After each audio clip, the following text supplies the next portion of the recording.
À quoi il ressemble ton sac à dos? Bah, je sais pas, c'est un sac à dos normal, quoi. Si tu veux que je t'aide à le retrouver, va falloir m'aider un peu plus que ça, tu sais. Il est pratique, mais il est joli quand même. C'est ce que j'avais dit à maman quand on est parti en acheter un. Je voulais qu'il soit pratique, mais joli. Tu sais qu'à la base, j'avais complètement refusé de prendre un sac à dos. Je jurais que par les valises, jusqu'à rencontrer Horace. Mais c'est qui, Horace? Bah, mon sac à dos! T'as donné un nom à ton... Je sais même pas pourquoi je m'étonne. Bah, qu'est-ce qu'il y a? T'as l'air contrarié. Non, exaspéré. T'as l'air exaspéré. Non, rien, ça va. Bon, et qu'est-ce qui t'a décidé à prendre un sac à dos plutôt qu'une valise, alors? Ça se voit que t'as pas vu Horace pour poser cette question. Bah oui, c'est bien le problème. Si je l'avais déjà vu ton sac, je pourrais t'aider à le retrouver, mais bon, la pratique et jolie, c'est pas ce que j'appelle des indices probants. Mais c'est pas répondu à ta question. C'est vrai. En fait, Horace, il sent l'aventure. Ah! Bah oui, t'as déjà vu un aventurier avec une valise, toi? Certes. Et puis Horace, je peux l'emmener quand je pars avec Jean-Eudes. Jean-Eudes qui est... Bah mon vélo! Bien entendu. Voilà. Et donc pourquoi il est pratique? Jean-Eudes? Non, ton sac. Parce qu'il a plein de poches pour ranger des choses de plein de formes différentes. Il a même une poche banane. Un sac banane? Devant? Non, une poche pour ranger les bananes. J'adore les bananes, c'est un vrai fruit d'aventurier, tu sais. Une poche pour... Ok. Il a aussi... Bon, normalement je dois pas le dire, hein, c'est secret, mais à toi je peux. Je peux? Oui, je suppose. Ben Horace, il a aussi une poche cachée. Ah, c'est que ça. Comment ça, que ça? Bah c'est pas vraiment exceptionnel, un sac avec une poche cachée. Pas exceptionnel? Avoir une poche dans ton sac à dos à laquelle tu peux confier tous tes secrets les plus essentiels, les plus beaux, les plus inavouables aussi? Avoir une poche à ouvrir son cœur, tu trouves pas ça exceptionnel? C'est vrai que, vu comme ça... Laisse-moi te dire que c'est peut-être un sac à dos normal, Horace, mais il est exceptionnel. D'abord, il était tout seul dans la boutique. Il en restait plus qu'un? Non, il était tout seul. Il n'y en avait pas d'autres. Mais il y a bien dû en avoir avant. On n'a pas fabriqué qu'un seul de ces sacs à dos. Il n'y avait qu'un seul Horace, te dis-je. Ça, j'en doute pas. Bon. Et qu'est-ce qui le rend joli, alors? Oh, alors déjà, il est noir non bleu. Ce genre de noir que plein de gens voient bleu. Tu vois? Je vois. Du coup, avec lui, je me coule parfaitement dans la nuit. À l'heure où le ciel lui-même ne sait pas vraiment de quelle couleur il est. C'est joli. Et pratique. Oui, et toutes ces fermetures éclairs sont dorées. Vieil or, il faut dire. Un peu comme le miroir dans la chambre d'amis de mon ami belge. Je t'ai déjà parlé de mon ami belge? Non, mais on s'éloigne un peu de... Il est gentil. Tous les Belges sont gentils. Mais quand je suis entrée dans cette chambre pour la première fois, je t'assure que je me serais crue dans une maison close du 19e siècle. Le grand miroir doré devant le lit, et puis toutes ces lumières rouges, aussi rouges que l'amour. T'as eu peur? Non, j'ai eu mal au cœur. La nausée? Non, j'ai eu mal, comme si quelqu'un avait appuyé sur un bleu dans tout ce rouge, dans ma poitrine. Alors t'as quitté la pièce? Non, je m'y suis endormie. À 6h30 du matin. Meilleur sommeil de tous les temps. Un mal pour un bien. C'est ça. Donc, ces fermetures sont vieil or. Vieil or, avec un grelot. Un grelot.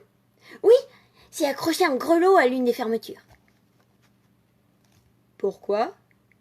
Mais pour qu'Horace puisse me parler, me dire ce qui se passe dans mon dos. T'avoueras que c'est quand même mal fichu cette histoire d'avoir les 2 yeux placés du même côté de la tête. Au moins, grâce à Horace, j'ai une idée de ce à quoi ressemble mon passé en temps réel, pendant que je regarde l'avenir. Mais ça doit être insupportable, ce grelot qui grelotte sans cesse dans ton dos. Non, je l'aime bien, il me fait penser à la pluie. À la pluie. Oui, quand elle tombe dans une casserole. Et c'est agréable. Il y a des fuites à la maison, et il pleut souvent. C'est le bruit des rares fois où je suis vraiment seule chez moi. Les fois où je m'entends vivre. T'aimes être seule? Ça arrive pas souvent, alors oui. Je me retrouve dans mon corps, tu vois. Non. Je cesse de me disperser. Mon cœur, mon corps, quand je suis seule. Ça fait du bien parfois. Et le grelot, il me raccroche un peu à ça. À toi? À moi. Mais si t'y tiens tant à Horace, alors comment ça se fait que je sois le seul à chercher un sac à dos bleu, noir, non, nuit à grelot? Tu devrais te paniquer de l'avoir perdu. Ah, mais je l'ai pas perdu. Il m'attend quelque part. Tu sais, un sac, ça peut pas marcher tout seul, hein. T'as pas de pied. Mais quelqu'un peut te le voler. Mais il se ferait pas voler comme ça. Donc t'es consciente qu'un sac, ça peut pas marcher, mais il peut se défendre des voleurs. Mais j'ai pas dit ça. T'inventes des bêtises. Juste. Horace, je l'ai depuis longtemps. Il n'est pas tout neuf. Je t'ai dit combien j'aime bien les choses altérées, abîmées. Horace, il est comme ça. Il a tellement d'histoires à raconter, tu peux pas savoir. Grâce au grelot. Mais oui, entre ce qu'il y a dans mon dos et ce qui trimballe dans son ventre depuis le temps. Mais rien n'empêche qu'on te le dérobe. Il y a beaucoup de choses dedans, mais il n'y a pas de robe. Est-ce que tu prends parfois ce que je dis au sérieux? Oui, toujours. Parfois jamais. Ça veut rien dire. Toujours, ça peut durer très peu de temps. Hein. Oui, comme il peut se passer très peu de temps avant que t'aies plus aucun espoir de retrouver ton sac à dos. On t'a déjà cherché ici. Ça sert à rien d'y revenir. Allons plutôt près du fleuve, ce sera plus joli pour chercher. T'es passé près du fleuve aujourd'hui? Bon non. Mais alors pourquoi tu veux aller là-bas? Y a aucune chance qu'on y trouve. C'est inutile d'y aller. C'est dommage, j'aurais bien aimé aller près du fleuve. Mais dis-moi, tu veux le retrouver, ton Horace, oui ou non? On dirait que j'y tiens plus que toi. Après tout ce que je t'ai dit, tu t'es attaché, c'est normal. Mais... Bon, d'accord. Allons près du fleuve. Voilà. Nous avons les berges à nos pieds. Tu es contente? Regarde là-bas, les bateaux! Ils sont accrochés au ponton. J'aimerais bien aller les voir de plus près.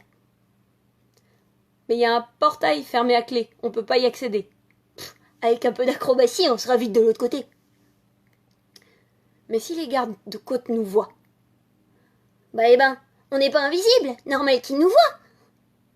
Mais ils vont nous enguirlander. S'ils le font, nous partirons. Tout paraît si simple quand c'est toi qui le dis. Mais c'est parce que ça l'est. Tu viens? Je te suis. Hop! Si je tombe à l'eau, tu ris pas. Je ne ris pas. Promis. Mais tu n'es pas tombé, tu vois? Et on est près des bateaux maintenant. C'est vrai que vu d'ici, c'est encore mieux. Je te l'avais dit, c'est parce que ça sent l'aventure. Comme Horace? Ah, oui! Tiens, justement, le voilà! Mais... Horace, je te présente un ami. Je l'ai rencontré aujourd'hui sur les quais. C'était aujourd'hui? J'ai l'impression de te connaître depuis toujours. Mais comment tu savais qu'il était là? Je savais pas. Et comment peut-il y être si tu n'es jamais venu? Bonne question. Peut-être qu'il a senti l'aventure lui aussi. Mais qu'est-ce que tu fais? Je regarde s'il a pas vraiment de pied. J'aime bien. Tu penses comme moi. La poésie, c'est une maladie qui s'attrape. Enchanté, Horace.